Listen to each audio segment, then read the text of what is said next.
भगवान श्री कृष्ण के भांजे हुए हैं, सुभद्रा के पुत्र, जानते हैं आप, अर्जुन के पुत्र अभिमन्यु, सुना आपने नाम? अभिमन्यु चक्रव्यूह में मारे गए थे और अभिमन्यु की पत्नी का नाम था उत्तरा। उत्तरा उस समय गर्भवती थी जब अभिमन्यु की मृत्यु हुई। तो अभिमन्यु की तो हो गई मृत्यु, पर अभिमन्यु की पत्नी उत्तरा गर्भवती थी। उस गर्भ के बालक के लिए अश्वत्थामा ने ब्रह्मास्त्र चलाया।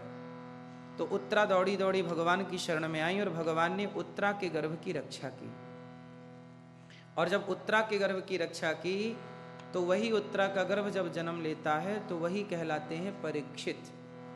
तो ये अर्जुन के पुत्र अभिमन्यु, अभिमन्यु के पुत्र परीक्षित।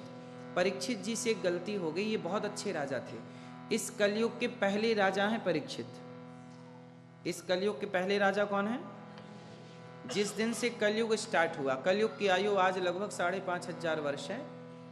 कलयुग जब शुरू हुआ, भगवान कृष्ण जिस दिन गए उसी दिन कलयुग आ गया। तो जिस दिन कृष्ण गए उस दिन धरती पर राजा कौन था वर्तमान कृष्ण के बाद, जाने के बाद? यहां पर राजा थे परीक्षित। तो परीक्षित जी ने चारों तरफ यज्ञ और धर्म और सत्संग और सेवाएं स्टार्ट की। जब चारों तरफ धर्म बढ़ने लगा, तो जब धर्म बढ़ता है तो अधर्म परेशान होता है। तो कलयुग दौड़ा दौड़ा ब्रह्मा जी के पास गया कि हे ब्रह्मा जी, जब कलयुग हूं मैं, कलयुग ने बोला ब्रह्मा जी से कि जब मैं कलयुग हूं और यहां परीक्षित जी धर्म किए जा रहे हैं, क्योंकि यदि धर्म ही रहा तो फिर कलयुग कहां रहेगा? कलयुग तो वहीं रहता है जहां अधर्म होता है। तो राजा परीक्षित के राज्य में तो कोई अधर्म था ही नहीं। तो कौन परेशान हुआ? जहां अधर्म नहीं है, जहां धर्म है, तो धर्म से कौन परेशान होता है? अधर्म। अधर्म ही कलयुग है। कलयुग बोला कि मैं कहां जाऊं? तब कहा कि तुम जाओ परीक्षित जी से कुछ निवास मांगो कि भाई हम भी तो यहीं रहेंगे ना, तो हमें रहने की कोई जगह आप बताइए कहाँ रहें। तो एक दिन क्या हुआ कि कलयुग ने गाय को मारना स्टार्ट किया। किसे मारा? कलयुग ने सबसे पहले किस पर कुठाराघात किया? गाय पर। कलयुग ने सबसे पहले किससे नुकसान पहुंचाया?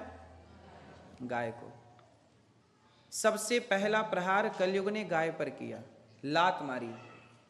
इस धरती पर पहली बार गाय को किसी ने लात मारी तो वो था कलयुग। इसके बाद तो फिर लात क्या, लोग तो तलवार उसकी गर्दन पर मारने लग गए और खूब धड़ल्ले से। सबसे पहले कलयुग को, गाय को किसने मारा? कलयुग ने। और कलयुग ने गाय को लात मारा। गाय खड़ी थी और बछड़े के 3 पांव टूट चुके थे। तो गाय और बछड़े का संवाद चल रहा था। वो गाय पृथ्वी थी और वो बछड़ा धर्म था। तो धर्म और पृथ्वी का संवाद था। धर्म रो रहा। धर्म मतलब शंकर जी किस पर बैठे हैं? नंदी पर। नंदी देखिए, नंदी के कितने पांव होते हैं? लेकिन जो शंकर जी के आगे नंदी बैठे हैं उनके कितने पांव हैं? आपने कितने पांव देखे नंदी के? नंदी जो शिव जी के मंदिर में बैठते हैं उन नंदी के 1 पांव बाहर होता है। देखा आपने ध्यान से? 3 पांव अंदर। क्यों? क्योंकि 3 पांव टूट चुके हैं। कलयुग में धर्म के 3 चरण टूट गए हैं। शंकर जी किस पर सवार होते हैं? नंदी। नंदी पर नहीं, नंदी धर्म का प्रतीक है। नंदी मतलब बैल नहीं, नंदी पर सवार नहीं है शंकर जी। नंदी मतलब धर्म। बैल को क्या बोला गया? नंदी को। जैसे गाय को माता, तो नंदी को क्या? धर्म। धर्म का प्रतीक है। अभी आपने भारत में देखा होगा कि जब वो बनी, नई संसद भवन बनी, तो वहाँ मोदी जी ने एक सेंगोल की चर्चा थी 2 साल पहले, सेंगोल की स्थापना की। समझ रहे हैं आप लोग? सेंगोल, सेंगोल को आपने देखा होगा, उसमें क्या था? चित्र किसका बना था ऊपर? नंदी। सेंगोल के ऊपर किसका चित्र था? बोलो, आप समझ रहे हैं ना जो हम कह रहे हैं? नंदी था। वो नंदी कौन था? धर्म।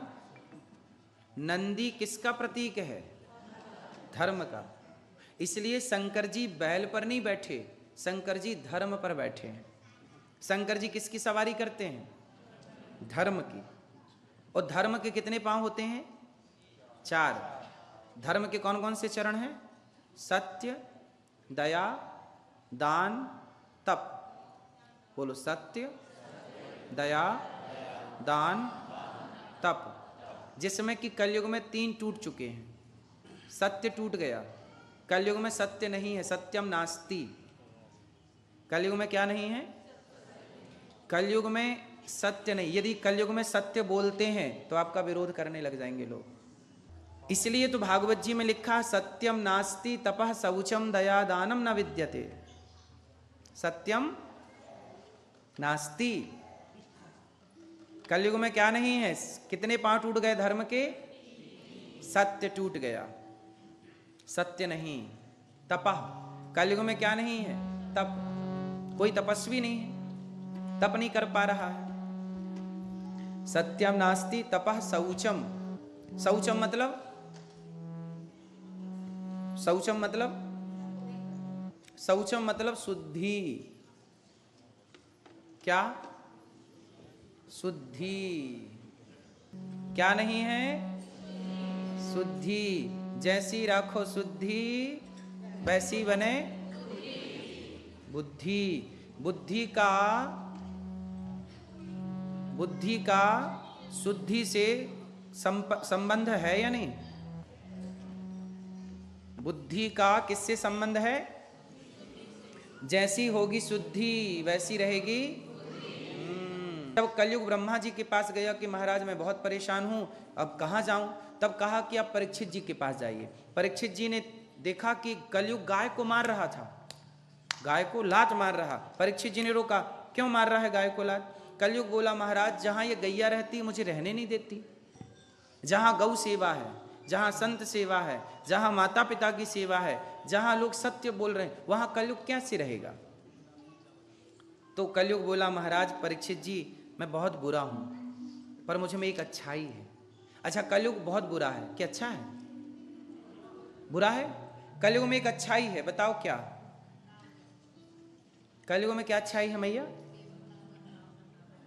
कलयुग की अच्छाई है, कृते अध्यायते विष्णुम त्रेतायाम यजतो मखई द्वापरे परिचर्यायाम कलौ केशव कीर्तनात्।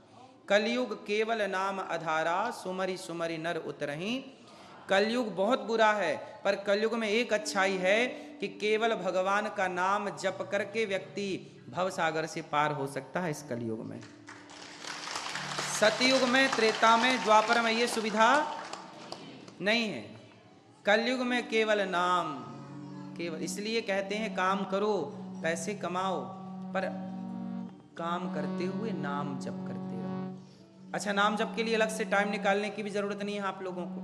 आप लोग जहां काम पे जाते होंगे, आपके घर से वहां की दूरी लगभग 10 मिनट की होगी ड्राइव, 20 मिनट की होगी, आधे घंटे किसी की 1 घंटे की भी हो सकती है। तो जो आप गाड़ी में 1 घंटा बिताते हैं, आने या जाने में आधा घंटा बिताते हैं, वो गाड़ी में बैठ के आप गाड़ी में अपनी सीट में एक अच्छी आसन बिछा लीजिए, जो केवल आप समझो कि हम मंदिर में बैठे हैं, वो गाड़ी चल रही है, भीतर जाप चले श्रीमन्नारायण श्रीमन्नारायण, जो भी आपका मंत्र है, गुरु मंत्र है, श्रीमन्नारायण श्रीमन्नारायण, गाड़ी चल रही है। तो उस समय ध्यान परमात्मा का करते हुए गाड़ी, तो गाड़ी भी आप मंजिल तक पहुंच गए टाइम से, और आपका आधा घंटा सार्थक हो गया, आपने नाम जप कर लिया।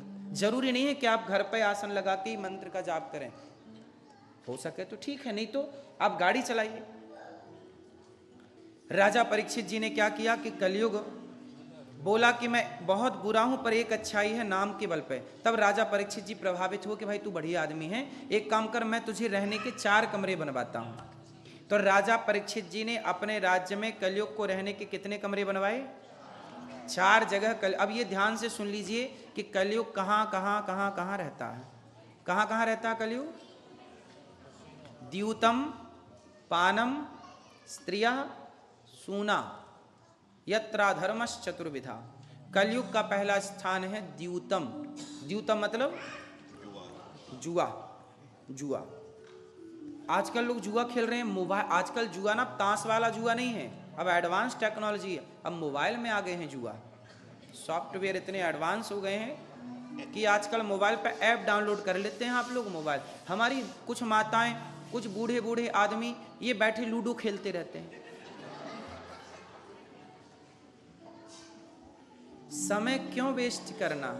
आप अपने घर में रामचरितमानस रख लीजिए, समय है आपके पास, काम धाम करने के बाद टाइम बचा, भगवान का चिंतन कर लो, या गीता पढ़ लो, थोड़ा रामायण पढ़ लो, थोड़ा पुस्तकें पढ़ना सीखिए, आपका नॉलेज बढ़ेगा, आपका ज्ञान। जिसके पास ज्ञान है वो परेशान नहीं है। आज परेशान कौन है? जिसके पास ज्ञान नहीं है।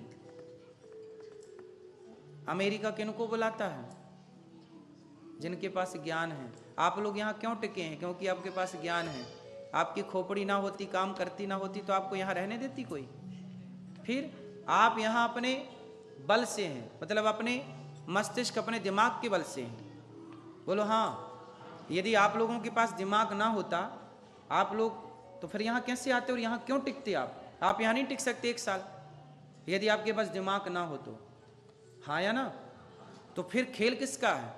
दिमाग का है। इसलिए अपने दिमाग को और बढ़िया बना सकते हैं हम। कलयुग का पहला स्थान है जुआ, द्यूतम। दूसरा स्थान है पानम। दूसरा ठिकाना क्या है मेरी माँ? पानम बोले तो शराब। जहां शराब, कलयुग कहां रहता है? जुआ में रहता है और शराब में रहता है। जहां शराब वहां कलयुग। द्यूतम पानम। राजा परीक्षित ने कलयुग को रहने का जुआ स्थान दिया, शराब स्थान दिया, द्यूतम पानम स्त्रिया तीसरा स्थान दिया, चरित्रहीनता। जहां चरित्रहीन स्त्री या पुरुष है वहां कौन रहेगा? कलयुग। स्त्रिया सूना, मांस। कलयुग का चौथा स्थान है मांस।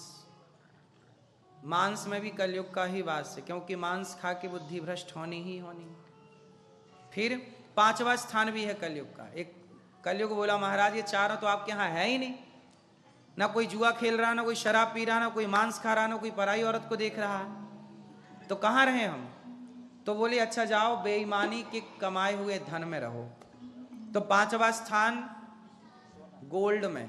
गोल्ड मतलब पैसा, डॉलर, कुछ भी आप मान लो। जो बेईमानी से कमाया गया डॉलर है, पैसा है, या पाउंड है, या चांदी है, सोना है, सब में कौन रहेगा? कलयुग। कहाँ रहेगा कलयुग? बेईमानी में। जो ईमानदारी से कमाया गया उस धन में कृष्ण का वास है। सोने में, गोल्ड में कृष्ण का वास भी होता है, और सोने में कलयुग का वास भी होता है। दोनों का कैसे होगा? जो मेहनत की कमाई आप करते हो ईमानदारी, उसमें कृष्ण का वास होता है,